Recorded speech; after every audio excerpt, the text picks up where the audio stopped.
The one question I get asked the most on my blog, on my channel, over email, for maybe the last 4 or 5 years since I started the blog, is what tools do you use to make visualizations?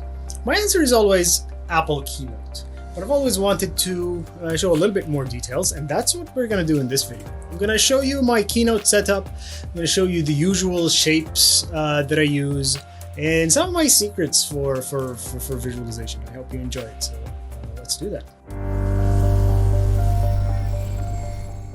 This is two things. This is Apple Keynote. This is a blank slide. I usually just create something new. So this is the latest version. I haven't been used to it, and I delete everything on it.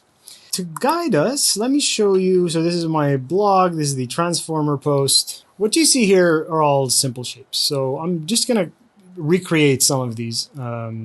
So you can do that for your own models or your own explanations. I usually go to shape and pick this shape, and this ends up being the model, and I like to make them rectangular usually.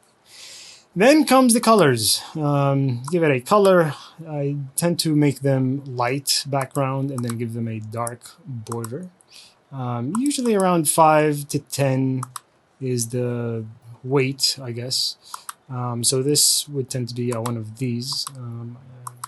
This tends to have a little bit too much contrast, so I like the gray ones.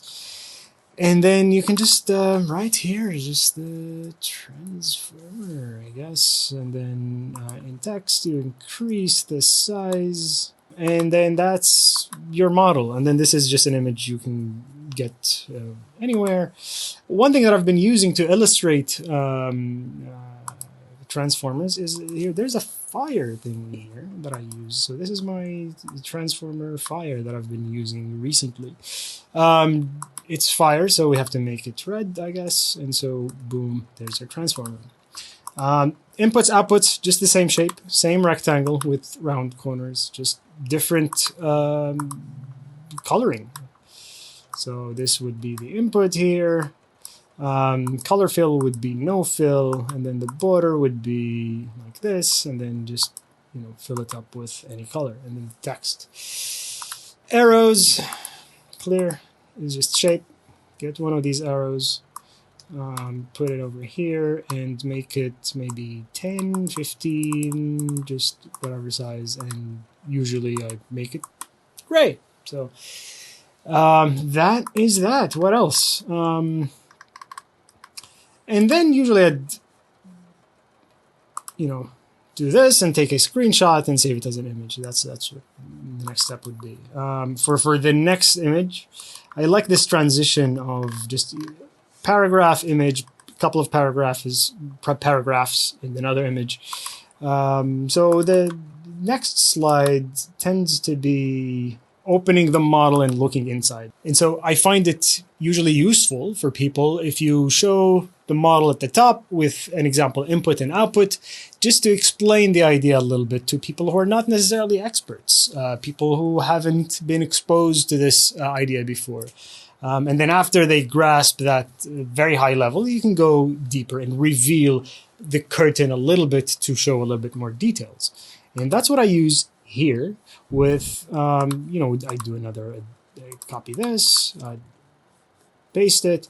It would remove the inside color, maybe color code the border here to match the color at the beginning, and then you reveal what's inside. And what's inside would be either, two additional components, so like an encoder, decoder setup, and just color them like this, or they would sometimes be just layers, just like a set of layers.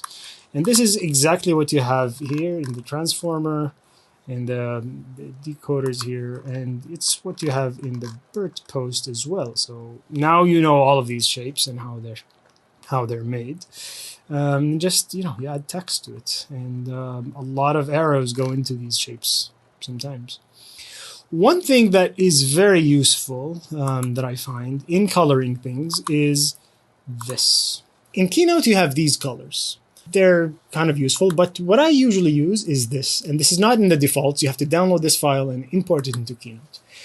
What this introduces is a list of material design colors. Material design is a design system by Google, released a few years back. And one of the ideas that was introduced with that is a color palette of multiple colors in different shades that you can use. And so I like to use this a lot. And this is very useful to picking colors in two ways. So one way is to, let's say, you make this pink 400, and this is maybe a different kind of layer, so you make it some other shade of color, let's say. So this is one thing you can do. But you can also do various shades of the same color, and that comes very useful in things like the last image here in BERT.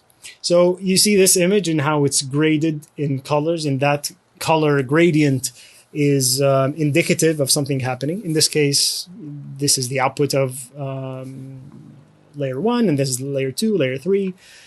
And so it's good to visually be able to express this. And so how I use this, and let me show you a little bit of how I do. So I showed you how I do the models.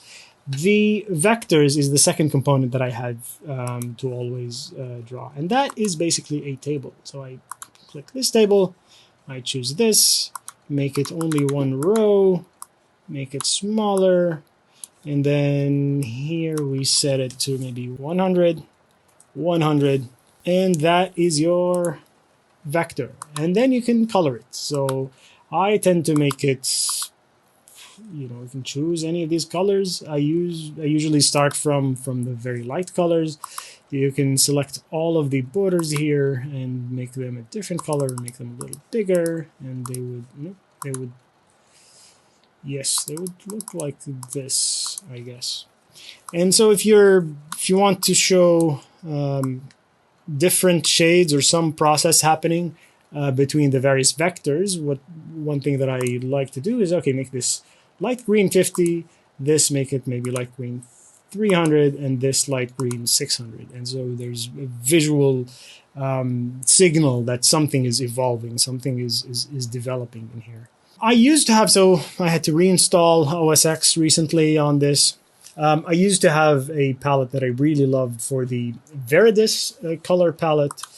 So Veridis is this color palette that goes from very light yellow to very dark purple. So this is a very good color palette because even if you're colorblind, you can be able to see it. In various types of color blindness, this works for. And so this is heavily used in Matplotlib and other graphing libraries. So I used to have these shades. I think I introduced them myself, just picking and adding them, but I lost that, so I think we'll have to create it again. So the color palette you can find here. So there's going to be a link in the description down below on import the material design color palette. You download it by clicking on this button, and you import it as such.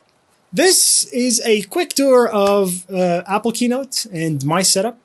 Let me show you some of my files and just show you their elements. This is the transformer, and as we've seen, these are just elements. And then again, it's the same elements, just rectangles with round corners, and you can change how round it is by dragging this. And then this, I think this is the one that showed up in the post. Funny thing, the first draft of the Transformer post had this shape. From reading the paper, I thought this was how attention would look like, because you're coming from thinking about LSTMs, and LSTMs have time steps that are connected vertically or like horizontally like this. And so I thought it was like this. The good thing is that I sent an initial post to the authors and they corrected me, thankfully. So no, transformers look like this. And then the various layers, not much here. One thing that is probably special, so these are this goes through a lot of iteration, and a lot of these never end up on the post. And even the ones that end up usually would have 5-6 iterations. It takes me about 6 weeks to write some of these posts. And then this is the initial image from some of the materials in the paper and the video that they published. One thing that is special, so here it gets a little bit too many items, and you can make these lines. They are dashed lines. You can format a dashed line here, so it's a line, and you can draw it by using the pen tool. It's a little bit involved. One thing that is kind of sophisticated is animations, and then so we can show you this animation. Step 2, step 3, step 4, and I have to press this every time. Step 4, and I usually press through, and this shows you how the evolution works. And to break down this animation, you go to animate and then build order. And build order shows you all the steps that are involved in this animation. And what I tend to use is, moving things. So this is, you just define that, okay, this group of vectors moves from here to here. So this is its step. And then I use the pop animation to indicate a layer or a model doing something. So let me show you. This is move. This is pop. Move, pop, move. And then you can do reveal and others. And so you layer a bunch of these. Funny fact is that I used to use, for visualization, I used to use Photoshop, and Photoshop for both visualization and animation. It took me a long time because Photoshop is not built for that. So shout out to Luis Seranno, who really taught me how to use Keynote and showed me his process while we were working together in Udacity. So thank you so much, Luis. Check his channel. He's amazing. Some of the best videos on machine learning out there. So thank you. So what else? So this is animation. Let me show you BERT. I really love this face. So this shows up in some papers. Sometimes people use it to refer to BERT, and it just cracks me up every time I see it. Just the unibrow. It's and just how it's upset and looking at you. I love this every time it shows up. So what this is again just the same shapes, but there's a layer in the front. This is the same rectangle, but the corners are softer and or more round. These are circles. So just basic shapes to do all of this stuff. Here, these are dashed boxes with the line here. BERT, this is the model we've seen before. What else? I think you've seen everything now. This is everything I know about in general. Yeah, circles. So these are the files. This is GPT-1 before we had the sequels. And then some things that never make it, or you explore how you can use them. So this is it. This is my setup. This is how I do visualizations. I hope you've enjoyed it. I hope it maybe helps you in your blog posts and your papers and your next work. So let me know if you have any feedback. I can improve my workflow if you have any ideas. Hope you've enjoyed this. Please remember to subscribe and like and do all of these things. Thanks for watching.